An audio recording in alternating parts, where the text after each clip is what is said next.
Serbia മോണ്ടിനെഗ്രോയ്ക്കെതിരെയുള്ള മത്സരം ഗെൽസിങ്കി ജർമ്മനിയിൽ നടക്കുന്നു. കളിയുടെ 76-ാം മിനിറ്റിൽ കോച്ച് ഹോസെ പെക്കർമാൻ റോഡ്രിഗസിനെ പിൻവലിച്ച് 19-ാം നമ്പർ ജേഴ്സി അണിഞ്ഞ ഒരു കൗമാരക്കാരനെ കളത്തിലേക്ക് ഇറക്കുന്നു. ഇതിഹാസ താരം ഡീഗോ മറഡോണ അടക്കം ഗാലറിയിൽ ഉണ്ടായിരുന്ന എല്ലാവരും ആവേശത്തിൽ ആർത്തിരുന്നു. ഇനി രണ്ടാമത്തെ സംഭവം ജൂൺ 9, 2026 അർജന്റീന വേഴ്സസ് ഐസ്ലൻഡ് മത്സരം ജോർദാൻ ഹെയർ സ്റ്റേഡിയം അലബാമയിൽ നടക്കുന്നു. കളിയുടെ 70-ാം മിനിറ്റിൽ സബ്സ്റ്റിറ്റ്യൂഷൻ ബോർഡിൽ 10 എന്നുള്ള അക്കം കണ്ടതേ ഗാലറി ഭ്രാന്തമായ ആവേശത്തിൽ ആർത്തിരമ്പി. സത്യം പറഞ്ഞാൽ ആ 39-കാരൻ അർജന്റീന ജേഴ്സി അണിഞ്ഞ് കളിക്കാൻ വന്നത് കാണാൻ വേണ്ടി മാത്രം വന്നായിരുന്നു അന്നത്തെ കാണികളിൽ ഭൂരിഭാഗം പേരും. ലോക ഫുട്ബോളിന്റെ നെറുകയിൽ നീലയും വെള്ളയും ജേഴ്സി അണിഞ്ഞ് ആ സ്വർണ്ണക്കപ്പിൽ മുത്തമിട്ട് നിൽക്കുന്ന ഫുട്ബോളിന്റെ സുൽത്താനായ ലിയോണൽ മെസ്സിയെ മാത്രമേ ഇന്ന് ലോകത്തിൽ മിക്കവർക്കും അറിയൂ. എന്നാൽ റൊസാരിയോയിലെ ആ തെരുവുകളിൽ നിന്ന് ഖത്തറിലെ ലുസൈൽ സ്റ്റേഡിയം വരെയുള്ള ജൈത്രയാത്രയിൽ കണ്ണീരും വൈകാരികതയും നാടകീയം നിറഞ്ഞ ഒട്ടനവധി നിമിഷങ്ങളുണ്ട്. അദ്ദേഹത്തിന്റെ ജീവിതത്തിലെ പ്രധാനപ്പെട്ട നിമിഷങ്ങളുടെ ഒരു യാത്ര. റൊസാരിയോയിലെ തെരുവുകളിൽ പന്ത് തട്ടുമ്പോൾ ആ കുഞ്ഞുമകന്റെ പ്രായം വെറും 4 വയസ്സ്. ശരീര വലിപ്പമുള്ള മുതിർന്ന കുട്ടികളുടെ ഇടയിലേക്ക് കളിക്കാൻ ഭയന്നു നിന്ന അവനെ പ്രോത്സാഹനം കൊടുത്ത് ഉന്തിവിട്ടത് അവന്റെ അമ്മൂമ്മയായ സെലിയായിരുന്നു. അവന് വേണ്ടി കോച്ചുകളോട് വഴക്കിട്ട് അവനെ പ്രോത്സാഹനം കൊടുത്തതും അമ്മൂമ്മ സെലിയായിരുന്നു. പക്ഷേ ആ പ്രോത്സാഹനത്തിൽ കളിച്ച് 500 ഗോളുകളോളം ന്യൂ വെയിൽസ് ഓൾഡ് ക്ലബിന് വേണ്ടി അവൻ നേടി. എന്നാൽ ഒരു പ്രൊഫഷണൽ കളിക്കാരനാവുന്നത് കാണാനുള്ള ഒരു ഭാഗ്യം അമ്മൂമ്മയ്ക്കുണ്ടായില്ല. മെസ്സിക്ക് 11 വയസ്സുള്ളപ്പോഴേക്കും അവർ ഈ ലോകത്ത് നിന്ന് യാത്രയായി.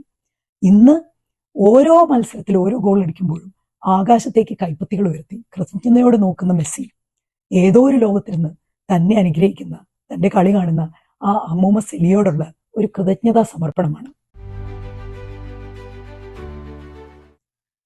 മെസ്സിക്ക് ലിയോണൽ എന്ന പേര് ലഭിച്ചതിന് പുറകിൽ ഒരു കൗതുകരമായ കഥയുണ്ട്. അതൊരു ഫുട്ബോൾ ഇതിഹാസത്തിന്റെയോ ഒരു കുടുംബത്തിന്റെയോ ഒന്നും പേരല്ല. മെസ്സിയുടെ അമ്മയ്ക്ക് അമേരിക്കൻ ഗായകനും സംഗീതജ്ഞനുമായ ലിയോണൽ റിച്ചിയോടുള്ള അടങ്ങാത്ത ആരാധനയാണ്. അർജന്റീനയുടെ സീനിയർ ജേഴ്സി അണിഞ്ഞ മെസ്സിയുടെ ആദ്യ മത്സരം ഒരു ദുരന്തത്തിൽ പര്യവസാനിച്ചു. 2005 ഹംഗറിക്കെതിരെയുള്ള മത്സരത്തിൽ ആണ് മെസ്സി ആദ്യമായി അർജന്റീനയുടെ സീനിയർ ബൂട്ട് അണിഞ്ഞത്. ആവേശത്തോടെ കളിക്കളത്തിലേക്ക് ഇറങ്ങിയ മെസ്സിക്ക് വെറും 47 സെക്കൻഡിൽ തിരിച്ചിറങ്ങേണ്ടി വന്നു. കളി വളരെ ആവേശത്തോടെ മുന്നോട്ടേറുമ്പോൾ ഹംഗേറിയൻ ഡിഫൻഡറെ കൈകൊണ്ട് തള്ളിമാറ്റി എന്നുള്ള കാരണത്തിൽ ചുവപ്പ് കാർഡ് കിട്ടി.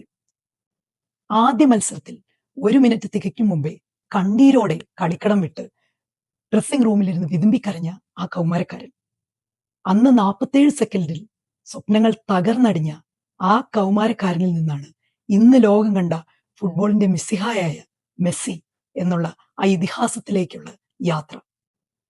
ഫുട്ബോൾ ലോകത്തെ ഏറ്റവും ഊഷ്മളമായ സൗഹൃദങ്ങളിലൊന്നാണ് മെസ്സിയും സെർജിയോ അഗ്യൂറോയും തമ്മിലുള്ളത്. എന്നാൽ ഇത് വെറും കളിക്കളത്തിൽ ഒതുങ്ങുന്നതല്ല. സെർജിയോ അഗ്യൂറോയുടെ മകനായ ബെഞ്ചമിന്റെ തലതൊട്ടപ്പൻ അഥവാ ഗോഡ് ഫാദർ ആണ് മെസ്സി. കൗതുകമുള്ള വേറൊരു കാര്യം എന്തെന്ന് വെച്ചാൽ ഫുട്ബോൾ ഇതിഹാസമായ ഡീഗോ മറഡോണയുടെ കൊച്ചുമകനാണ് ബെഞ്ചമിൻ, അതായത് മകളുടെ മകൻ.